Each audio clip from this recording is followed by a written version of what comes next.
Hi and welcome to episode 97 of the This is Reportage podcast. My name is Alan Law. I'm the founder of this Reportage and this Reportage family, and I'm a photographer too. So fab to have the awesome family photographer Sandra Stokmans on the podcast today. Sandra was just recently ranked 5th in the Netherlands on this Reportage family for 2021 and joint 30th in the world with 6 awards won from us in the year.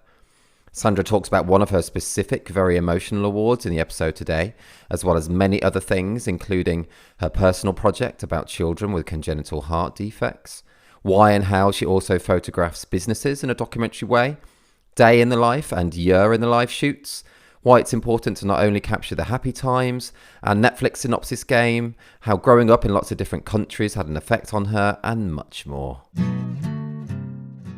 Hey Sandra, how you doing? Hey, Alan. I'm okay. How are you? Yeah, I'm good, thank you. All good. Yeah, lovely to hear your voice. Yeah, same here. I've been listening to you these last couple of days. Cool. Preparing a little bit.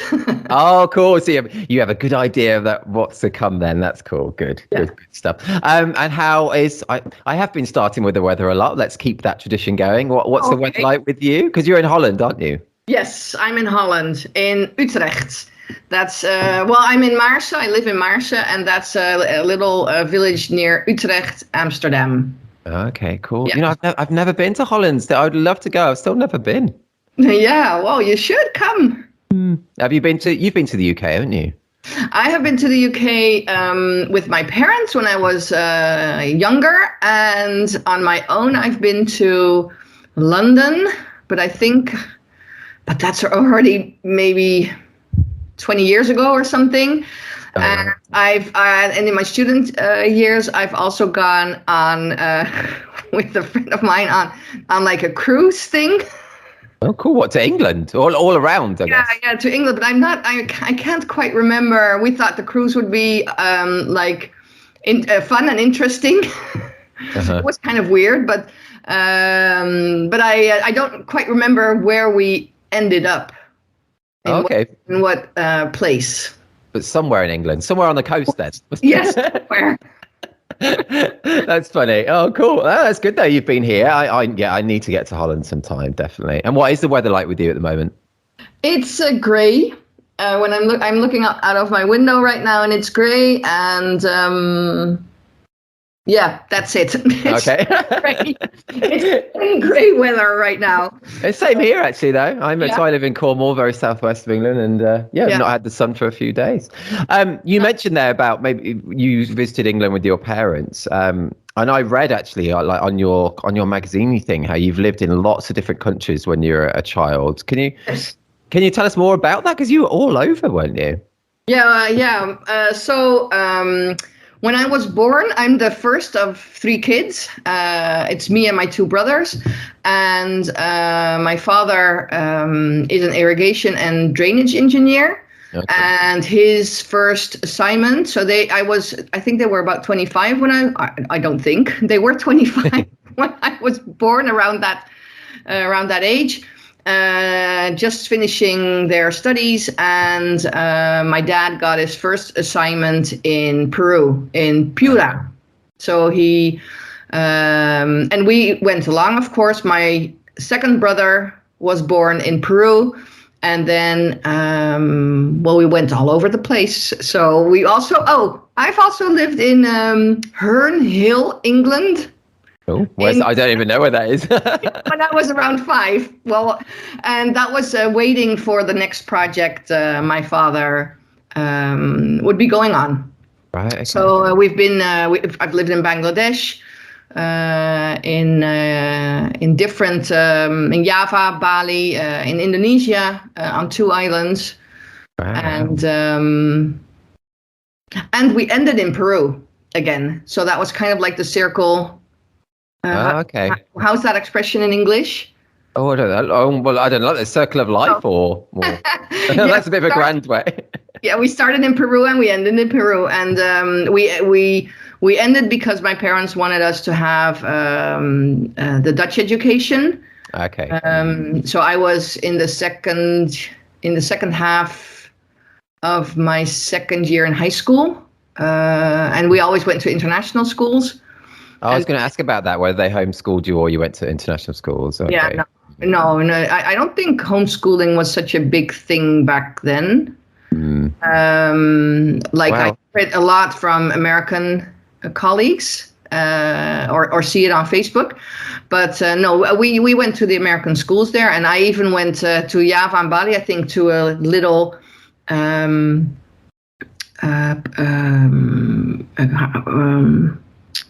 do you call that? Like their own little school.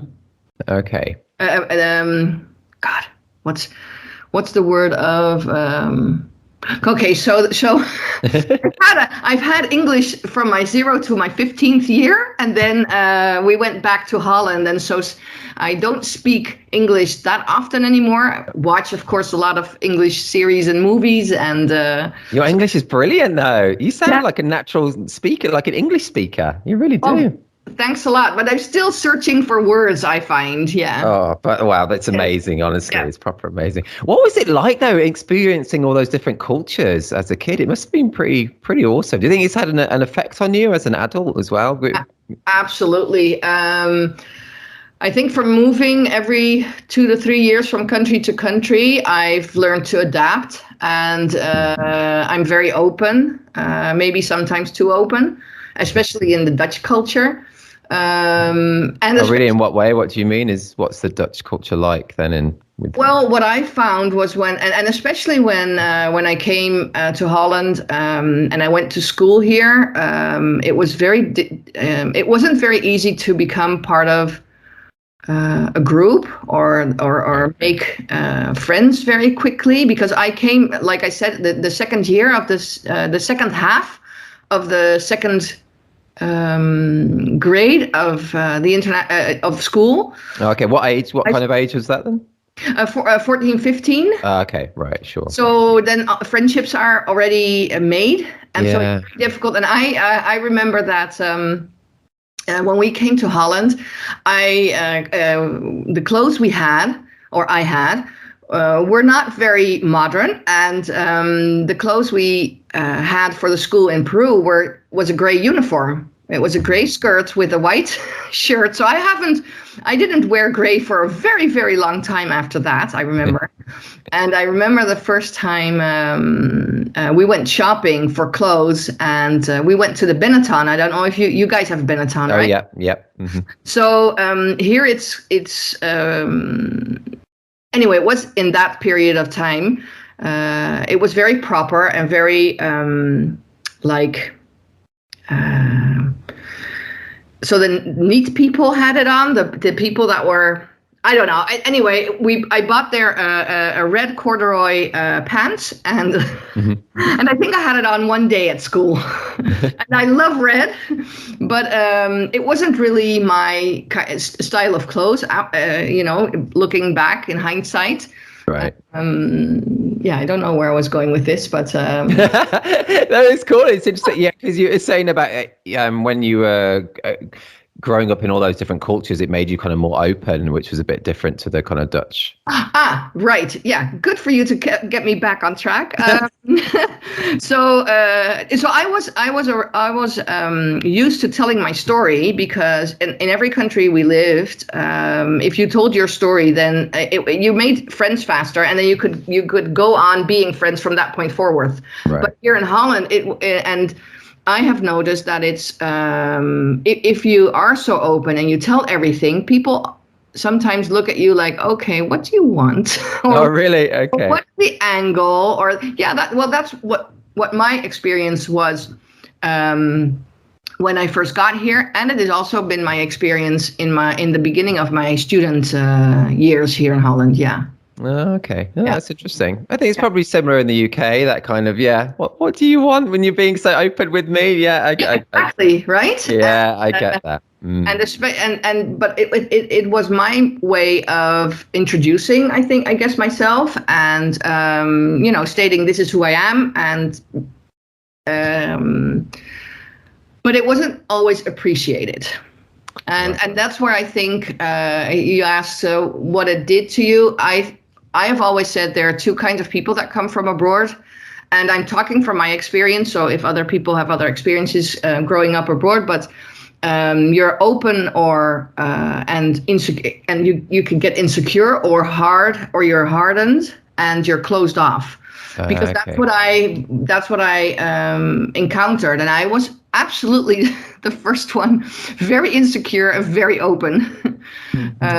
So, and I think that insecurity still can play a part in who I am now, and I just turned 50, so.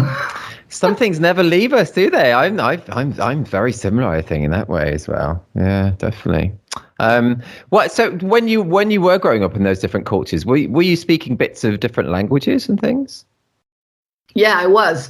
I think in Indonesia, I know only one word from that. Oh, that is terima kasih banyak. That's what I remember. Oh, cool. What does that mean? I think, yeah, because we went to now I know the word I was searching for. That's the local school. I went to a local school there, and I remember my mother telling me that we were like these three blonde children sitting on a bench, and they would pinch us and. In the cheeks and stuff. So yeah, we talked a little bit of Indonesia back then, right?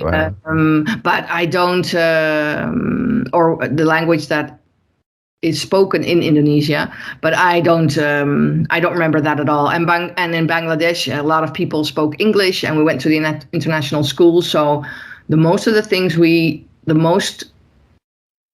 the language we spoke the most was English. And in Peru, of course, Spanish as well. And my grandparents moved to Spain when I was 7, and every time we would return from, every year we could take a break, and we went to Holland, and we would stay 1 week in Holland, and then the rest of the break, that was 5 or 6 weeks, we would stay at my grandparents' house in Spain. So Spain is for me the place where I feel, still sometimes do feel the most at home. Oh, that's cool. Yeah. What an international life you've led and are still leaving. That's so cool, isn't it? I mean, a lot of people around the world just never leave, not as lucky to even leave their own country that they were born in. So it's pretty amazing, really. It's cool. And did I read that you were once an au pair in America as well? Yes. Wow, I did that too. Yeah, that was funny because I think because you asked me also what it meant. I don't think I would ever want to change my youth, but it wasn't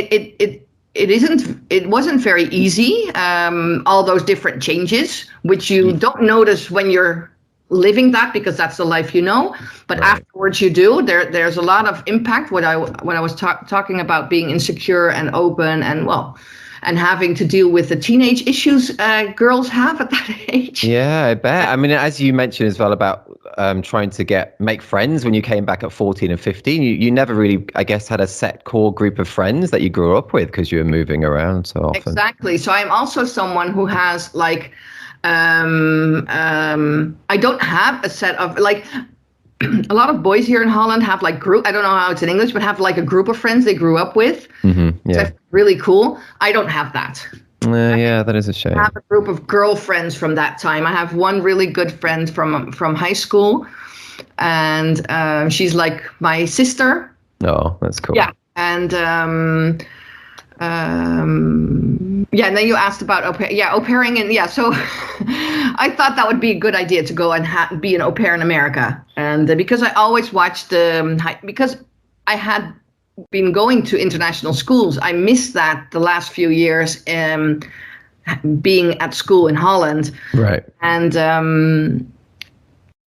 so I don't know why I went and became au pair after my graduating from high school. Yeah, how old were you when you went and did that then? But I thought that was the way to go to America. How old were you? I was 8. I was 17 going on 18. Wow. Were you not scared? That's such a brave thing to do, I think. Go to America. No, I was very, very homesick at the beginning. I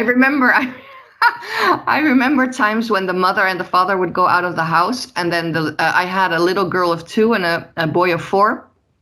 Wow. And the little girl would be crying, and I would just cry alongside her. Oh no, Sandra, I can oh, I can imagine that. That would be so stressful. I think being so far away from home as well, and having a big responsibility as well. Were they the family that you looked after? Were they someone you already knew, or how did you get that job? Well, so because of my parents' work, they have contacts, and I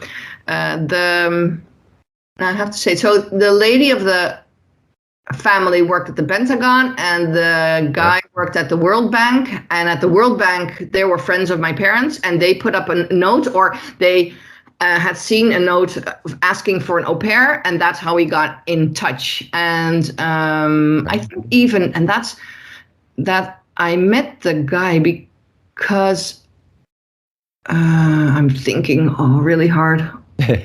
So the Berlin Wall fell. Right, yeah. And around that period, he was there because of that. And then he came to Holland to meet me. Right, okay. Yeah. You must have gone, wow, what a thing to have done. Honestly, I'm like kind of in awe at the life that you've led. It's proper cool. It really is. It's such a brave thing to do as well. It's so funny because before we started here, I was talking about how I get nervous for, doing a podcast here. And then you've gone over thousands of miles away and looked after a different family in not your native language as well. It's proper cool. Yeah. Yeah. So we haven't even mentioned it yet, Sandra, then, but with all your traveling, your childhood and everything you've done, I think you've been a project manager for a long time as well, haven't you? How did you get into photography? Well, when I had to start choosing what I wanted to study at the university, one of the things my mom came back to me. No. Okay. So I was an au pair in America, and then I had to choose a study in Holland.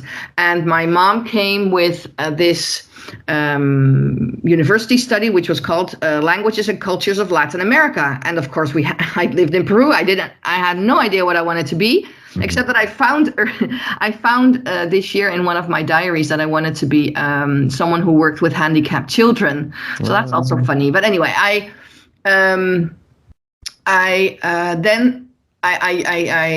she told me about this study, and it was quite a new direction that they were teaching.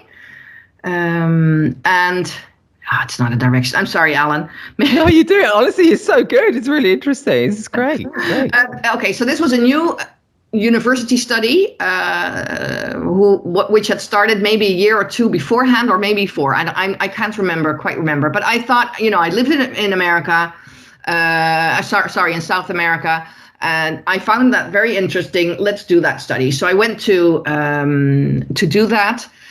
But when I finished, I also did a year of so I'm a Spanish teacher as well. Cool. I taught 1 year at a Spanish school, and then it was my turn to look for a job, and that was not easy. It took me, I think, half a year to 3/4 of a year, and I worked also as a security officer at the airport. Oh wow, cool. That must have been quite fun though. Was it? Yeah. So the ones that you check the bags. Cool. And look at what are in the suitcases and stuff like that. And I always get nervous going through there. I have nothing to hide, but I always get nervous still. Yeah, but it always goes off as well, right? Yeah, that's the thing, isn't it? Anyway, so I could make more hours and so earn more money doing that than doing the teaching job, because I got an offer like for 8 hours during the whole week, and I was like, yeah, but I can't pay my rent, right? Right. So there was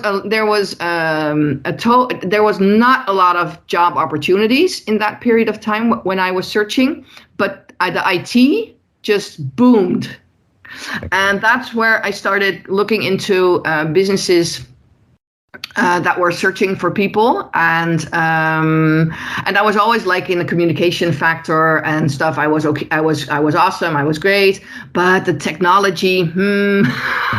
Okay, so but then I found an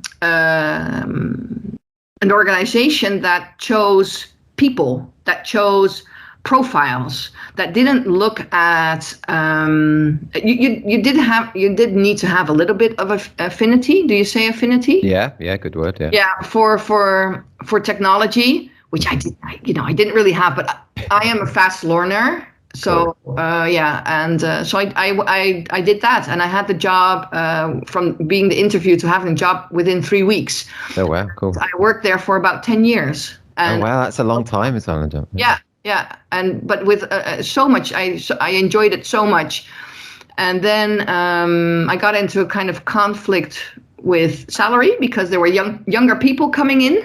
Mm-hmm. They were earning. So my generation was a very loyal generation. We still, you're pink at heart. It was pink elephant, and there's also a pink elephant in. There was also a pink elephant in England. Oh, okay. And in America as well. Anyway, but so you still have I still at 50. 20 years later, still have a connection with that company. It's so funny. Oh, cool. And but then I thought, okay, so I need to get so I had that conflict, and I said, I want to earn this much more. Mm-hmm. And they said, and I could earn that in 2 other organizations, which were part of Pink Rocade, which it was called then, and they would offer me about 1,000 or 1,200 euros more, and they made an example of me, and then I thought, okay, so now I can stay or I have to go, and then so I went, and I ended up working for the as project manager in IT for the police organization in Holland. All right, wow, gosh, how long did you do that for? Yeah, about 7, 8 years, I think. In total, I worked like about 15 to 17 years as a project manager, and that's where it was hard work, and that's okay. I'm fine with hard work, mm-hmm. But it was a very, I always say, a very special organization. I learned a lot, but it was also tough. Okay. And I had my last project was a very interesting, very cool project, but I ended up there in a burnout kind of situation, and they were reorganizing, and then I thought, I'm going to start doing photography, because photography was in 2016, 17, and I had been photographing since my 18th. But oh, really? Right. Okay. Yeah, I bought my first camera from my money I earned at McDonald's the year before I left as a nanny, because I wanted a camera for my year in America. Oh, wow. Awesome. That's cool. And cool that you worked at McDonald's. I love McDonald's. Well, yeah, I heard you talking to someone about McDonald's. Yeah, I love McDonald's. What was it like? What was it like working at McDonald's? The truth? Yeah, the truth. Go on. Well, what I can remember of it, because I don't have a very good memory, so that's one of the reasons I take pictures, is that it was kind of stinky. Okay. Yeah. I had to do a lot of bathroom cleaning. Right. Cool. Could you eat whatever you wanted though? No, I don't think so. No, you don't. I don't think you could eat. I think you did have. You could eat while you were there, but not everything you wanted. No, I don't. I don't think so. That's disappointing. But anyway, sorry. That's I got a little McDonald's segue like that. But yeah, you bought your first camera at 18. Then okay, cool. Yeah, and so then at 12. In 2012, I was asked to do a reportage from a henna party. I don't know if you know what that is, but that's a Moroccan. So the women and the men are apart, and I was asked to photograph the evening of the women together, and I shared a couple of those pictures, which I could share because they really want to be anonymous. Oh, okay. I shared. How did these people ask you? Were they friends? Did they know that you were into photography, or how did they? Yeah, so I was asked by a friend of mine or someone I knew back then, and it was her working lady. No. I did that one for free. Okay, cool. That was my first. So I shared a couple of those images on Facebook, and then from those images, I got 2 inquiries from friends of mine One was of a company of two ladies, and they asked me to make photos for their website. But we also made photos for a book of them. Oh, cool. Theirs. And I was asked to take pictures at the for the hospital for one of the children's departments. All right. Okay. And, also for the website. Now they have a totally different website, but those were my first two paying jobs. Wow, and they're quite varied, different kind of things as well, but still documentary, I guess. No, these were set up. No, because that's the thing, right? When you start, you do everything and nothing. Yes, right? That's true. And that's what I was doing. I was doing everything, and then I was trying to figure out what I like to do. Because but lifestyle, and I came across the word lifestyle a lot, but I was like, I'm not doing lifestyle. So for my own family, I wasn't doing lifestyle, and I didn't like that, but I was doing photography of life. And then I found Dana Life and Kirsten Lewis, and that's how I started in documentary family photography. Ah, cool. And what year was that? And when did you decide to to quit your job as well and go for photography full time? Full time. That was 2016 thereabouts, and I let go of the security of a paying job. Yeah, that's always scary. What was the point that made you decide you wanted to do it full time? Was it because you knew you had a certain amount of income coming in, or you just couldn't do both things, or what was the point of change for you? Yeah. So the organization was making me I was at a point that I didn't want to go into work or something. Yeah, I was reintegrating again from the burnout, and I had a couple of very tough years before that. So I have kids from 11 and 13, and when my daughter was born, we had in our surrounding village, we had a family drama, and I was the one who last saw and spoke with them, and that made a huge impact on me, and I kind of collapsed. And then with work as well. So it was all around a very tough year in 2010-11. Okay. And that it took quite a while before I was seeing the light of things again, right? Right. Yeah. Right. And so now I lost. This is also when you're 50, you lose. No, so cool. I was just we're talking about the point where you decided to really quit that your main job. Yeah, exactly. So I was reintegrating again, and I thought this place is making me ill. I don't want to go back again. And so I decided to, and they were reorganizing, and with reorganizations in Holland, especially also with the reorganizations of public sectors, they have social plans. Do you know what that is? Social plans? Yeah. Or I'm not sure. No, in what way? What do you mean?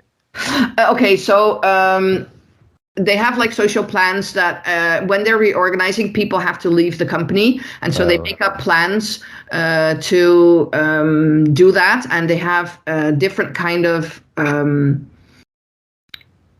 arrangements. So I took one of those. Oh, like redundancies type things. Yeah, and I took the one of 18 months of I could keep my salary 18 months and start or my own business or start looking for a job. And once I had found once you find a job, that social plan stops because you get salary from another route, right?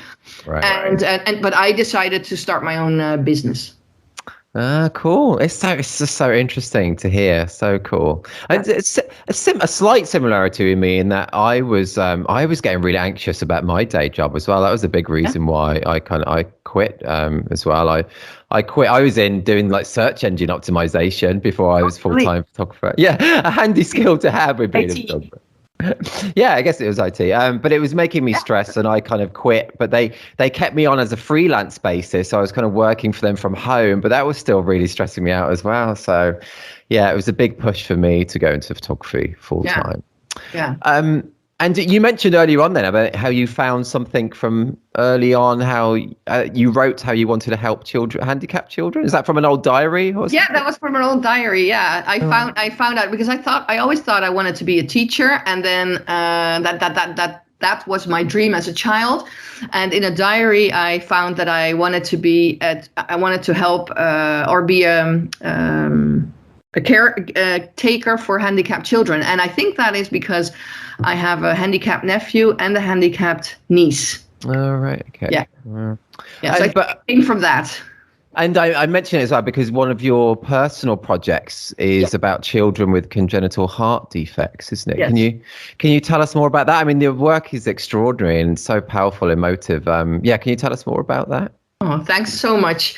So as I was telling you, I was so I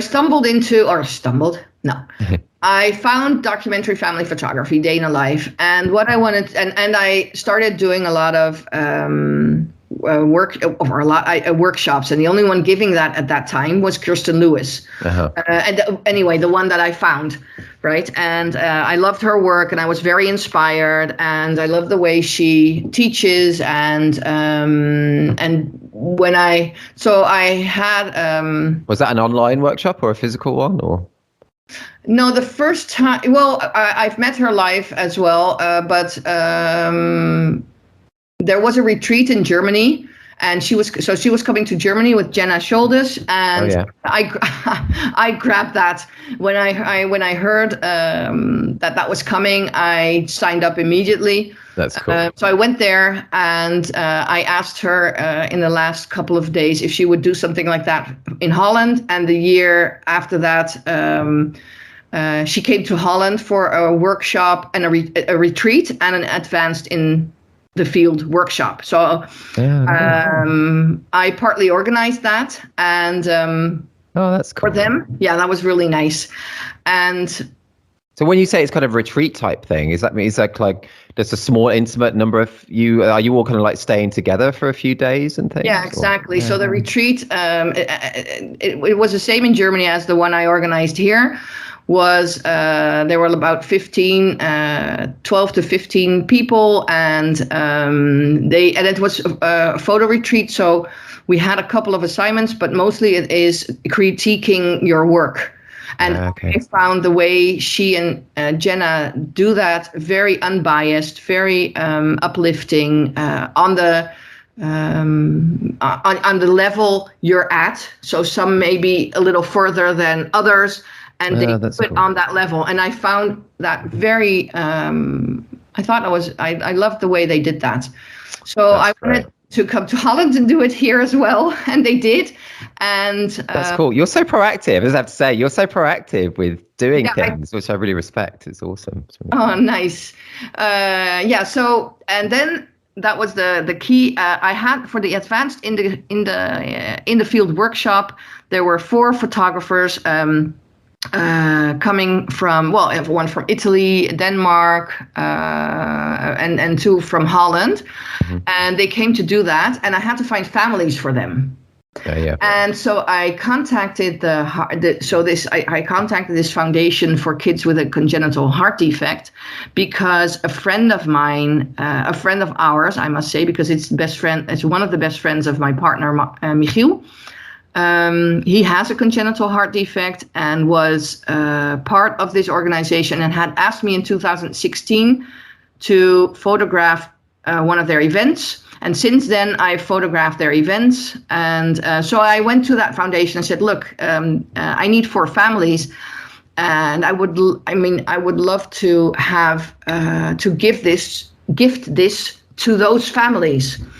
And at the end of their week, I had a full day in life workshop. So they mentored. So Jenna and Kirsten mentored me in the field, and that was my first family with a heart defect. Right. Okay. Wow. Where the mother told me that the question the kid gets asked so much is when he takes off his shirt, "Hey, what do you have there?" And then I thought, and so I didn't think much about that. And then I, in that same year, I did the year-long mentoring program with Kirsten, and it was all to try to find a personal project.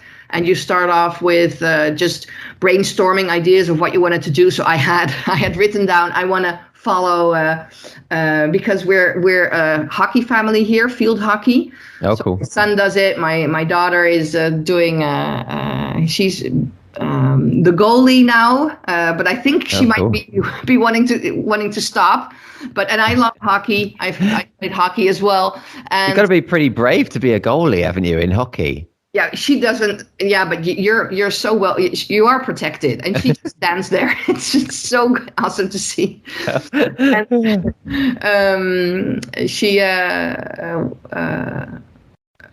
Oh yeah, so I had put on the list like I wanna follow one of the girls' teams, but I also had this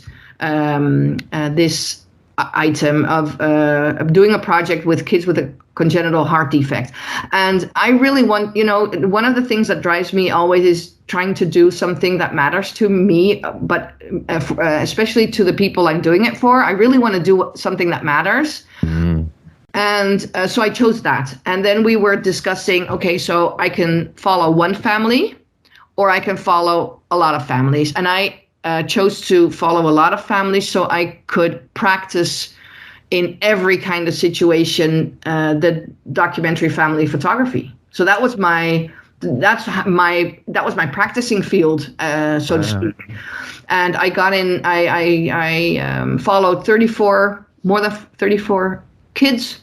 Wow. In all aspects of their life. So I went to a swimming lesson, horseback riding. I went to school, the elementary school, the middle, the high school but I also photographed an open heart surgery and of course the birth, my first birth and until now my only birth, but and that was a very humbling experience as well. Is that the one that you won an award for as well? With cool, yeah. So I was going to ask you about that. So the image is a really powerful, emotive image, and I'd say so. Is that the father with his kind of like his head down on his arm and his hand on his new child's chest? Is it? Yes. Yeah, it's an amazing image. Can you tell us more about that particular image? Then is that just right after the birth? Is it? That's minutes. Yeah. So. With every session I did for that project, I always try to think, what do I want to tell? And of course, when you have like 10 or 12 sessions you've already had, you always have to think about what is it going to bring to the project the next session, right? Mm-hmm. So, but with the birth, I was thinking, okay, so I'm doing this project, and I need a birth because. They come into this world, so I need a birth. Yeah. And then I was there and I was looking, straight at the legs, and this baby was coming out, and I was thinking, this is not going to be the photo because, and I've had my own birth, but I've never seen a birth. I've never been, I never photographed a birth. I did. I did do some researching in what I could expect as a photographer, but I hadn't been present. So, and I was there and I was looking at the baby being born. I was like, no, this isn't the picture because it can be any baby. Right. You can't see from a picture coming out, So, yeah. And then within minutes, it was driven away to get prepped for the ICU. And that was when I walked with the father, because the father then goes with the baby. Okay. And that's when I went with him. And there were 2 moments where I thought, this is the photo, and that was one of them. Oh, it is a beautiful, obviously it's it's a moving image. It's it's a powerful image indeed. Does it have a happy ending? Is the child okay? Yes. It has so this image means, because also it's kind of anonymous, right? Because you can't see the father's face. And the thing I hear back from fathers is that that's exactly the way they feel. And the thing I hear back from mothers is that now I know how my partner felt and what happened. Okay. Oh, do you mean that the fathers feel kind of anonymous, or? No. So no, the emotion that the father has, looking at the picture, they relive that emotion themselves. Of course. Because they are the ones going with the baby, because the mother stays behind. And the mothers, when they see this image, think, hey, now I know what the dad went through. So on both ends, that's what makes this image very strong, and that's why it also is being used a lot. What an amazing thing to have captured, an amazing thing to be able to give both of them and that entire family as well. Yes. And so this boy is now 3 years old and is walking and doing, but he's already had a couple of more surgeries. Oh, poor thing. Yeah. Is he called Kay? Is it Kay? Yeah, Kay. Yeah, Baby Kay. Oh, Kai, in Dutch, Kai. Yeah. Oh, okay. Yeah. What amazing work you're doing, Sandra. That is something, as you say, something so meaningful. It's so amazing doing something like that. It really is. And you said that you photographed, is it over 30 families with? Yeah, over 30 families and over 30 situations. So so the open heart surgery I did as well. And I did a lot of sessions in and around the hospital. And I really found my heart there. What was that like, photographing open heart surgery? Very I don't know I was going to say exciting, but it's not exciting in the happy thing, but and it's not angst. Okay. I have a word in Dutch in my head, spannend, but I don't know.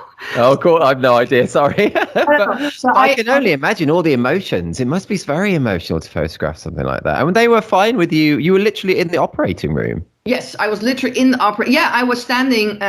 Okay, so this is a situation. So I was asked by the parents, and they asked the doctors and the heart. So you have a heart cardiologist and the heart surgeon. And in Holland, there are only 12 child heart surgeons. And this particular guy was is a very young, I guess around 40 or something. So the heart cardiologist called me, and and I was like, okay, so I did a heart catheterization. I don't know if that's the correct English word. Sounds good. It sounds good. And I had photographed that, and there was 6 hours with full-on lead, because they use a run. Oh, I can't come up with the words. Oh no, you're doing so great. It's so good. I wouldn't know these words even in English anyway, I think. Yes, you would. if you've broken a leg and you make a scan, how do you call that? I don't know. I don't know what you mean. A scab. I'm going to Google Translate it. Yeah, do it quick. Okay, so the exciting is tensive. And pensive. Oh, right. Yeah. Okay. And the röntgen. Okay, so the X-ray. Okay, so they. Oh, right. Yeah. Okay, so they use the X-ray, and that you need to have lead on yes. So they use the X-ray to help them navigate the inside of the body where they're going with whatever they're doing. So I had done that, and I found that was my first in the surgery kind of situation. I found that very. I find that kind of hard as well. So I was thinking, okay, how can I do this open heart surgery? Because we had talked about in the class, okay, what do I need? And we said we need a heart, right? People working on the heart, because that's what they do. Once the kid has the most of the kids that have a congenital heart defect, they need surgery on the heart to make it work properly, or via constructions, but they absolutely need that to stay alive, right? Mm-hmm. And the only thing I thought was, how can I go in and out and get the heart photo? And so I was talking to the heart cardiologist, and he said, you know what, I'm going to ask the surgeon to call you. And I was like, okay, that would be awesome. And he called me, and he talked to me half an hour through the whole process of what he does, what I would see. And I was like, okay, I need to be there all the way from beginning to end. I need to be there when the baby wakes up until the baby, because it was a 9-month-old baby, until the baby is brought to the ICU. And so it was like about 6 or 7 hours. And but the hard thing is when you still see the child, but once it's covered up, I noticed that I was just doing the job because I knew the photo I wanted, and that was from the heart. But if, at the end, it's another photo that really represents that session for me. Wow. What a thing to have done again. Wow. Just amazing. Yeah. It was very special. Yeah. Oh, the whole thing, the whole project that you're doing there, Sandra, is just brilliant. It really is. And you've got so many images and text on your website about that as well. People listening now, do head to thisreportagefamily.com or thisreportage.com, and I'll include a link through to that on your site there, Sandra. Do you have any other kind of like goals for that project, like I don't know, like an exhibition or a book? Yes, I would really like an exhibition. I would also really want to one of my dreams is to be in one of the magazines here in Holland with this kind of photography. Okay. Cool. So that's one of my big dreams. We've been on television, but I would really want to be on television myself, talking about the project. But the project, a couple of photos of the project have been on a national television show here. Oh, wow. That's cool. Did they credit you? Nope. No, oh really? I was only joking, but they didn't. They didn't mention. No, oh man. No, and so it was. Look, I make these pictures of this project so all the pictures I make of this project, this foundation is allowed to use however they see fit.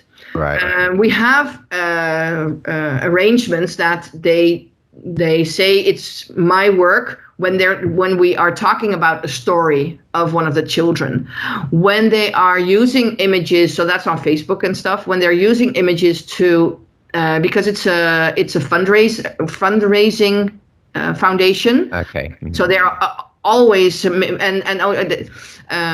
they're fundraising, the photos I'm not mentioned, which I'm fine with because it's not then about me, it's about them. And so this particular moment when they went on national television, sorry. That's okay. Didn't work. No, it doesn't matter. It's real life. It's real life. Exactly. So sorry, you say when it went on telly, yeah. Yeah, so it was it was on Jinek, which is one of the major Dutch talk shows here, and the ambassador of this foundation, an actor presenter, and one of the heart cardiologists I photographed went. They two were sitting at the table. And they were showing my photos on the background, which was really, really neat. And because of that, the same evening, the foundation got a lot of new donations. Oh, wow, okay. Also yearly donations. Yeah. Oh, wow. That must feel great to be having such an impact on that and to be actually making such an actual difference as well. That's super cool. But that's one of I really want to do that. Yes, you should. You should definitely. Yeah, you should. I really want to make I really want to make a difference. That's what Oh, that's what you mean. Yeah, and you really are. You are. No. It's so cool, and honestly, so cool. A massive respect for you doing that. It's it's amazing. Sandra, let's change tack slightly. Let's change that. I think I read on one of you on your site, or either the magazine thing. That you were a bit of a Netflix addict. Did I read that? I think you wrote that. Yes, I did put that on. So if you mentioned that you've heard a few episodes of the podcast, so you've probably heard. We've done a little Netflix quiz. Yes. I've heard. Okay, so let's do it. Terrible memory. Well, the ones I've chosen, actually, these are all, oh no, a couple of them are quite old and one's more recent. But anyway, so yeah, if anyone's listening to this for the first time, I'm just going to say a movie or a series synopses, and we'll see if Sandra can get it, and we'll see if you can get it at home as well. There's a grand prize of nothing. It's just for the honor. Okay, Sandra, are you ready for your first one? Yes, sir.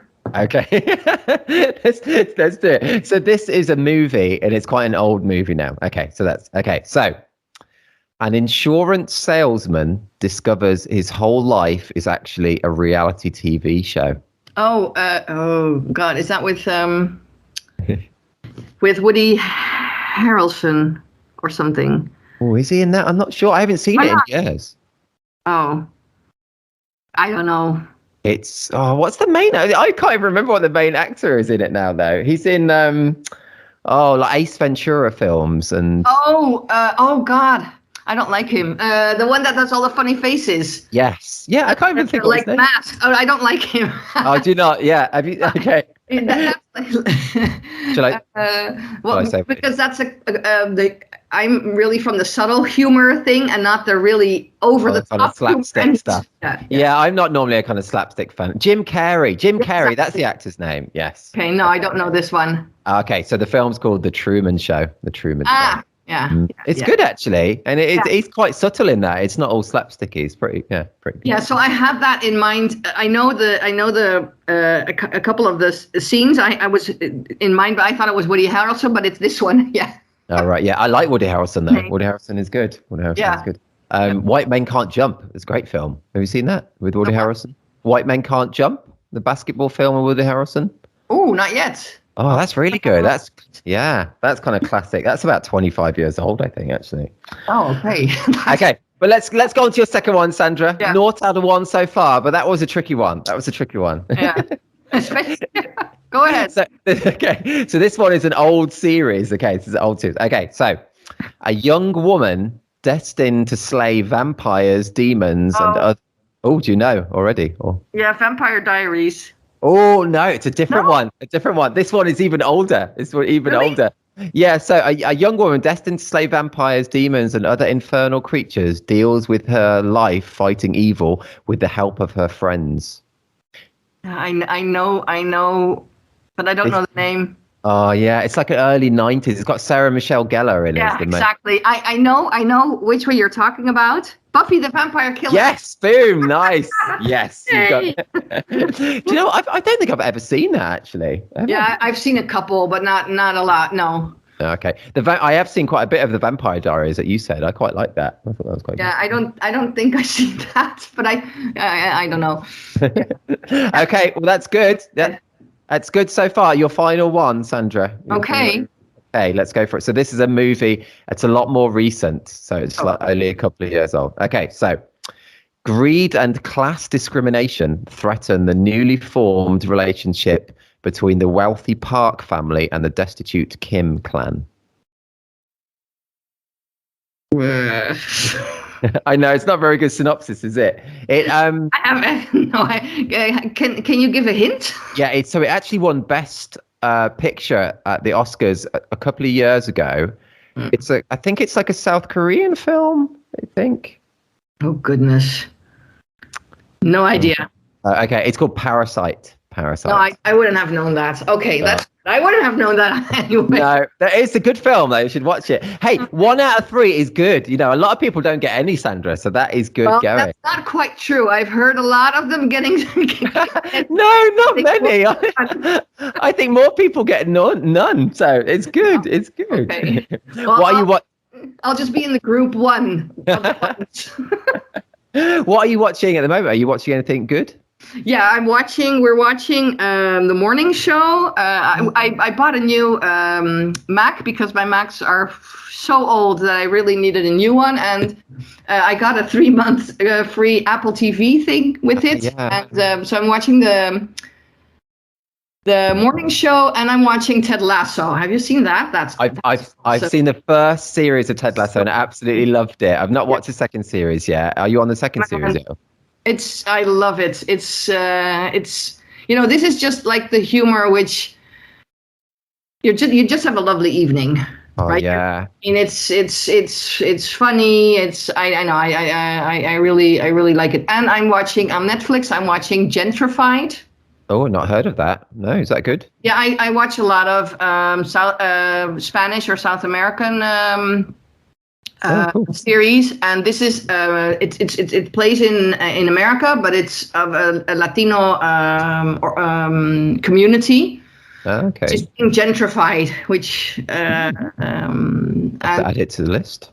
Yeah, it's a good one. I think I like it, and with the kids we're watching. I'm watching with Marie. I'm watching Supergirl, and with Tom, we're watching Merlin.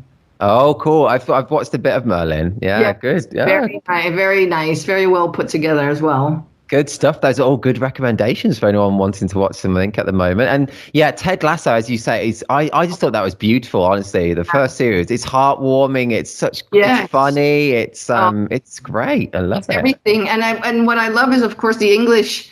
It's in English and American going through. I really enjoy that. And what I also enjoy is it's just fun. It's just fun. It's not. It's just fun. Yeah, totally.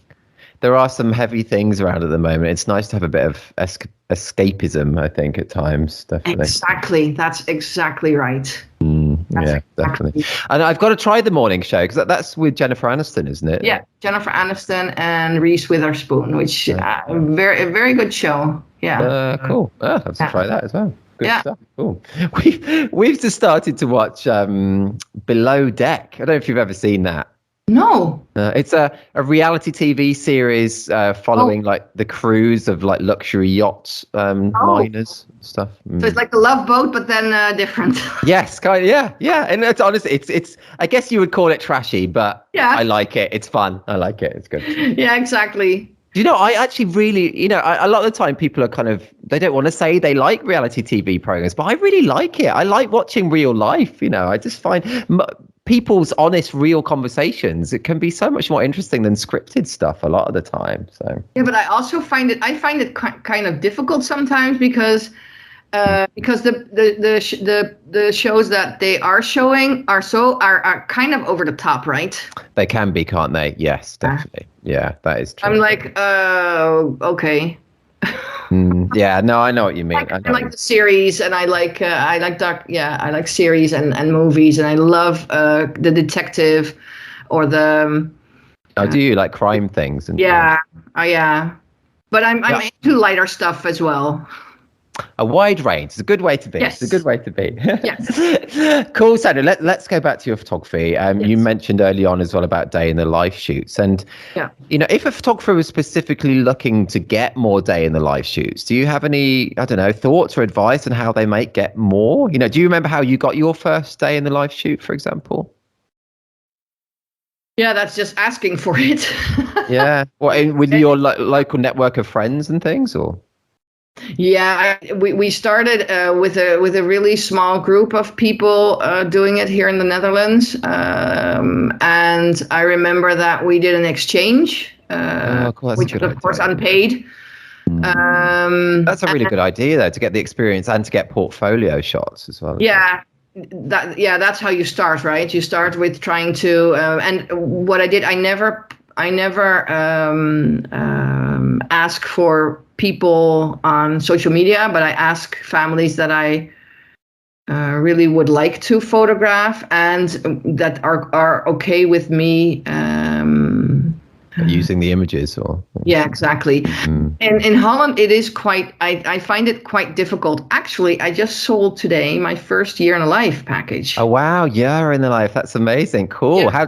How did that happen? Was that a past client who you'd done some work for before? No. So I have been a sponsor here. So I sponsor like my time and my photography for that foundation, but I also do that for the hockey club. Oh, cool. Okay. And so those are the things I do. So if the hockey club needs photos, or I'm with their business club, and they have meetings, I make pictures of that, like event kind of pictures. And so one of the ladies from one of the new members of the business club, she had a friend, and the father of the friend always works in the garden all year round. He was a gardener, or if that's the correct word for it. And she really wanted to gift this to her. And this lady, I just spoke to her, was so enthusiastic about what I did, what I'm doing, and loved it so much that she said, I want to do it all year round. Wow, that's cool. Yeah. That's very cool. So what will that entail in the year in the life? You know, how many kind of shoots will you do? So for me, I'm putting 16 to 20 hours in it. Right. Wow. And they can use it however they see fit. But there's also a restriction because there needs to be at least one day in a life, and then at minimum 4 hours. So because I really feel that because I don't want them to use their hours only on birthday parties or something like that. Right. And I want them to have their real life documented, and this lady really wants that. So that's awesome. I'm meeting her on Monday for the first 2-hour session, so I'm really excited and looking forward to that. But that's cool. Yeah, but it has been. I mean, I've started since in 2015 with documentary family photography, and it's a hard sell. Right. Okay. It is a hard sell, and is that because you think? I mean, is that because people don't know it kind of even exists as a service, or is it because you think people are more interested in lifestyle and they don't want their real life warts and all to be shown, or what? Oh, I think they don't know about it because all the ones that know about it or have done it and see the photos, they love it. Yeah. In my experience, they really, really love it. And because I've also seen it with all the series I've made for my project, how touching and how happy people are with the images. I've also photographed a family. Well, their daughter is sick, and she. So the mother spends a lot of her time. They spend a lot of their time in the hospital. And and the mother wanted to have this time documented, and the nurses from that hospital knew me through my project, gave her my folder, and she said, and this is what I want. And she told me that because there are also tears, because in the hospital it's not always fun. And, I bet. And there's anticipation of what is coming, because this child was 5, turned 6. While I was photographing them, I think I photographed them 3 or 4 times now, and that this wasn't a year in a life, but they booked loose sessions, and one of them I did for free because she has gotten last year the first surgery for kids. So every time she lays down, she stops breathing. Yeah. And it has nothing to do with her lungs. It's something to do with her hypophysia. Wait, let me get the correct English word. Okay. Oh gosh, this sounds terrible though. Yeah, it's very oh God, I don't know how to. Must be hard to spell, even in any language like that.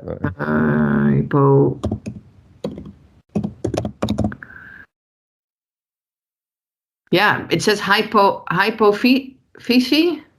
I don't know what. Okay, it says now here the pituitary gland, the one in your brain that gives out all the signals. Okay.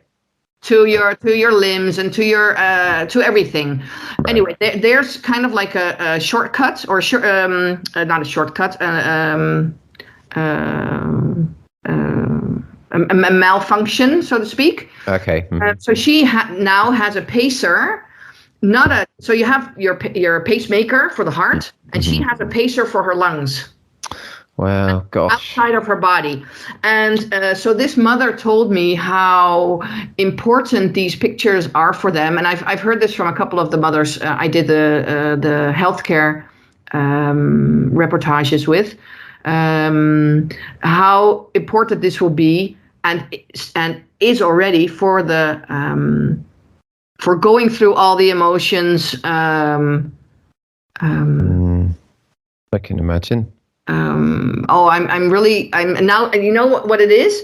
I've only learned languages through their own language. So for me, translating in my head, I'm thinking of the word she says in Dutch, and I'm finding hard to translate. So that's what's happening. But you're honestly, you don't have to worry, Sandra. You're amazing. Your English is amazing. It's so cool. Wow, again, what kind of important work to be doing? Proper meaningful. That's what we all are doing, right? So we're gifting these families these memories which they can, and in this special occasion. Okay, so I wanted to finish what she said. So she said it's okay to see tears and be sad, and it's very important that she sees that also on photo, that's okay, because then it's allowed to be there. And so I found that very strong. I really, really thought, oh, okay, this is not how you. I mean, lifestyle is all happy and maybe, but the meltdowns in life, the moments that are not so nice, those are also important to document. So true. When the people want it documented, and like this lady said, for their, okay, so now I have the word, I remember the word again. So for their processing of what's going on. Okay. Later, yeah. These images will be really important. That's what she told me. So I find that very moving. Yeah, gosh, totally. Yeah, it's amazing. It's amazing. Just makes me really think I need to be doing more of it. I always say that on this podcast. Because I hear you say in I know, sorry. Yeah, I know. No, you don't apologize, but it's so funny because I think in your situation, you're listening to so many people, and because of who we are, we all have like a different angle of why we do this work, why we do this documentary family photography. Everybody has their own story of why they're doing it, and you're assimilating all of that. I guess that's true. Yeah. I absolutely love it. I love talking to different people. But yeah, you're right. It's like, I don't know. A lot of the time it can make me feel like, I don't know, that I'm just not. Anyway, but it doesn't matter. It's not about me anyway, so it doesn't matter. Let's. Anyway, Sandra. Very easy to talk to. Oh, thank you, thank you. And this is so interesting. Honestly, I'm loving talking to you, loving it. But I've just looked down. We've been over an hour already. Over an hour. It's flown. I love it. I wanted to ask you about another element of your work though before we go, because I saw on your website as well that as well as family photography, you also do documentary photography for businesses as well, which I think sounds great. So I just think people would be interested to hear a bit more about that side, to knowing that then you can go in and actually do documentary stuff for businesses, and it's not just kind of just headshots that you often see in the corporate world. You do actually do documentary work. Yeah. So I try to incorporate the documentary approach, what I do in families, in my work with businesses, because business is a little bit easier to earn money from. Right. Okay. And because I also worked 20 years in businesses, I really love the environments, and when I'm there, I love the way they talk, and I understand a lot of what they're saying. So if I have an event, I do it that way. which is similar to the wedding photography, right? Yes. Okay. What you do or what your colleagues do in the documentary form.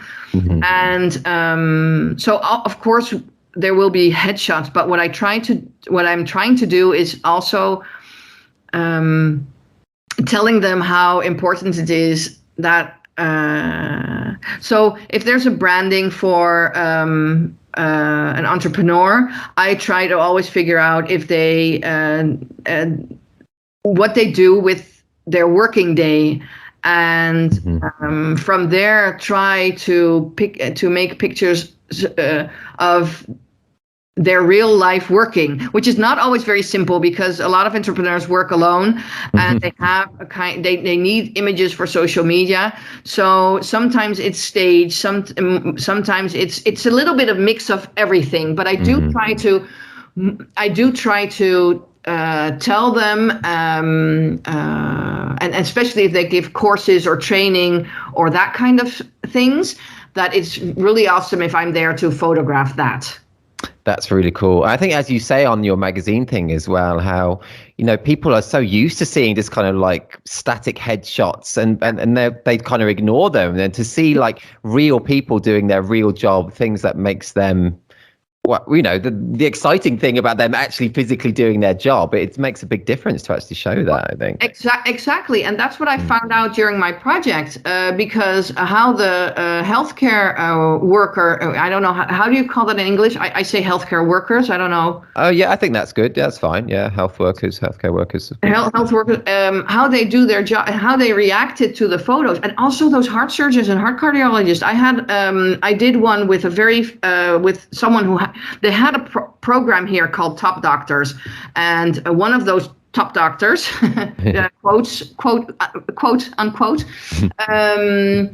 he because we've made a book. I didn't tell that, but we made a book with for this foundation with all pictures of me, and it begins with in the tummy, and it ends with there's also death in it, but it's also it ends with finding a job.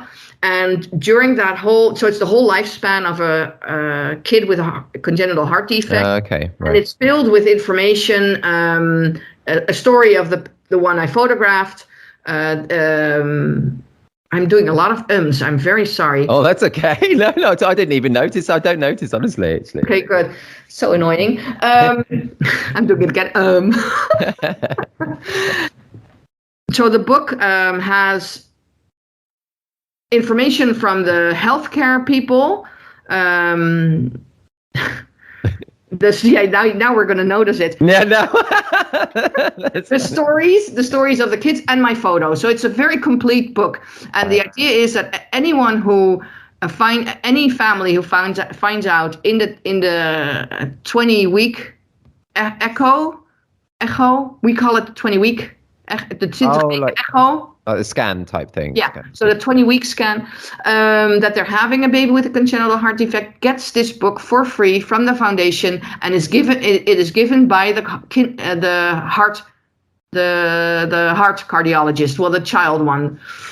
Wow. I guess it's called pediatric for you guys, right? Oh yes, yeah. Heart cardiologist, yeah. Right. And for that book, I was invited one of my very last sessions to this top doctor, and he commented later on when he saw the photos. He said it's like looking at a Rembrandt with the light and the tension. You pictured the tension so well, and I was like, oh my God, he's seeing it. It's not only because what you see in what you're seeing now on. Because I've did a lot of videos like cold. You remember cold calling? Oh, do you know what that is? Yeah, well, just picking up the phone and just calling a business and saying, "Look, I want." Yeah. So I did that for a few moments at another job, and now I'm doing. I did like I think I did like about 30 messages to. Hospitals, but also other caregive organizations here in Holland this last half year. Okay. And okay. So the pictures you're seeing now a lot are very clinical and very blue and very. It's not a lot of warmth in photos, right? The ones you see, you see a lot on healthcare things. And I was like, okay, so he gets it. He is getting the way I'm photographing, and the people that are reacting to my photos, the healthcare workers that I have put in my reportages, in my sessions, they feel it and they see how they work, and it's so beautiful, and I just think that's so cool. Again, that you're giving these moments and these kind of outlooks to all these different types of people, not just the families themselves of the people that you're photographing, but all like the whole not agency, the foundation that you're kind of working for. You're supplying them with so much great stuff, and then the people that are working in it, the families as well, and then you're actually helping to raise money and awareness as well, and it's an amazing thing. Yeah, and so I think we can, as a documentary family photographers, we can mean also a lot to businesses and to these kinds of organizations with real life photos. I really, really, really believe that. I think that in documentary family photography, we do it so that children who see themselves in family photos feel that they are important, appreciated, and that we're proud of them. But that is, you can just like do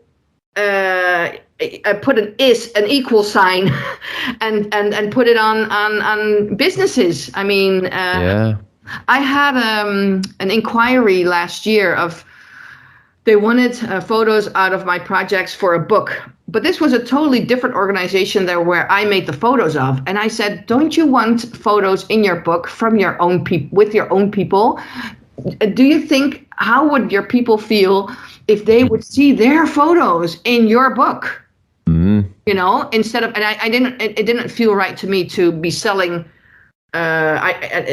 photos out of that project from other hospitals. I didn't do that. That makes sense. That's what I did say to them, you know, and I really believe that. Totally. Yeah, I totally get that.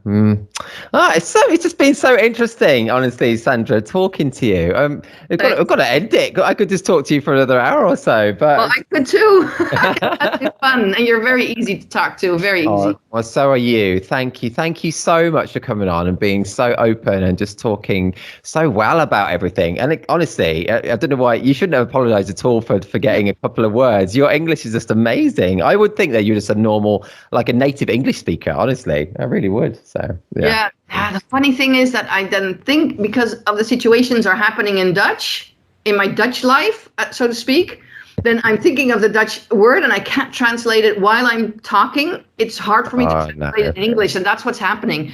But I'd rather have exactly the same thing. If I've had something which happens to me in English and I'm trying to we'll put it back into Dutch. Yeah, I have exactly the same thing. I'll always have that. That. Yeah. No, honestly, you're brilliant. It's so good. And people listening now, as I say, do head to thisreportagefamily.com or thisreportage.com. I'll include a link through to Sandra's work and the specific page on your site as well with the project on the children with congenital heart defects. And what you're doing is just so amazing, Sandra. It really is. Thanks so much. Thanks so much, Alan. Yeah. I'm trying to, and if anybody has questions or wants to know stuff, they can always contact me. And I have, thank you. And I have with Christy Agema, who is a birth photographer here in Holland. We have we work together in giving education as well. We've started that since cool. year, and that's great. I can include a link through to that as well. That would be awesome. I know. I was going to mention, because whilst I was doing a little bit of research on you, I saw that you've got your own podcast as well. So I could include a link through to your podcast. Yeah, except I started that very enthusiastically. And I have loads of ideas of things I would want to talk about, but the time flies, Alan. How do you do that? Well, I don't think I'm not as busy as you. You do so many photography projects, you know. So yeah, it is a lot of work, though, isn't it? It is a lot of work to do. Well, that's true. I did a talk for my business club about this project, and I was counting the image. I made about 60,000 images where I selected and processed about 5,000. And there's so many hours. Yeah. It's been 3 years work. Wow. Yes. Of course, you're so busy. You don't need to be doing 1 year in total, not 3. I mean, 3 years in time. Right. But I'm thinking, working wise, it could have been a year's salary. Wow, gosh, yeah. But I'll include a link through. So you've got a few episodes out there, haven't you? But I've not been able to listen to them because they're in Dutch, aren't they? I can't. They're in Dutch. There too. Now I was thinking if I would want to maybe interview someone and it would be an English person, I would do it in English, and that would easily be able to do it in English. Yeah. Totally. But I know I will include a link through to that. It'd be awesome if you do more. And and Sandra, honestly, thank you so much for coming on and talk to me. I've really enjoyed talking to you. Hopefully, I'll get to meet you in the flesh one day. Oh, that would be nice. Thanks so much, and thanks for asking me. I enjoyed myself. Oh, I really enjoyed it as well. Thank you. Well, keep well, and as I say, hopefully meet you at some point. Yeah, thank you. Bye-bye. Bye. You've been listening to the 97th episode of the This is Reportage podcast. Both Sandra and her work are so inspirational. I hope you enjoyed listening today. Head to thisreportagefamily.com or thisreportage.com for links to Sandra's family website, business website, her mentoring and workshops with Christy Agamer, and to see the specific Reportage Family Award she talks about on the episode too. We now have 97 episodes of the podcast available where we speak to family and wedding photographers from all over the world, delve into our back catalogue to hear from the likes of Anna Hardy, Katrin Kuhlenberg, Marina Meadows, Julia Rose Grime, Barbara Puchter, Emma Collins, Lisa Hu Chen, Ange Waterton, Stefana Farrell, Lisa Winner, Kevin Kafash, Marnix de Stichter, Ross Harvey, Philip Swiggers, Sanna de Block, David Scholes, and many, many more. If you're not a member of This Reportage or This Reportage family, check out all the benefits of joining us, including an unlimited number of images on your profile, 60 individual award and 18 story award entries per year, invites to our physical meetups and parties, exclusive discounts, hours of educational videos featuring tips and advice from some of the world's best photographers, and much more too. Entries are now open for our first award collections of 2022, where it will be the start of an all-new awards year. The deadline is the same for both our wedding site and our family site. Submit by 23:59 GMT on 24th of January 2022. I can't say 2022. You know what I mean though. If you'd like to be on our top 100 photographers or top storytellers list for 2022, you have the best chance if you submit to the first collection of the year. No poses, nothing staged. This is Reportage. And this is bye for now.